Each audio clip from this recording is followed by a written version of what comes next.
एक समय की बात है। एक छोटे से गांव में सीमा नाम की एक लड़की रहती थी। वो गरीब थी, लेकिन उसका सपना था कि वो एक दिन अध्यापिका बने और बच्चों को पढ़ाए। सीमा रोज खेतों में काम करती, अपने छोटे भाई बहनों की देखभाल करती और रात को मिट्टी मिट्टी के दिए की रोशनी में पढ़ाई करती।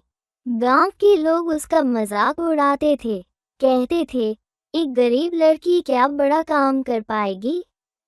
लेकिन सीमा ने किसी की बातों पर ध्यान नहीं दिया। उसने दिन रात मेहनत की और आखिरकार उसने राज्य की शिक्षक भर्ती परीक्षा पास कर ली। गांव के सभी लोग चकित रह गए। सीमा अब गांव की स्कूल में अध्यापिका बन गई। उसने स्कूल को नया रूप दिया, बच्चों के लिए किताबें लाई और लड़कियों को खास तौर पर पढ़ने के लिए प्रेरित किया।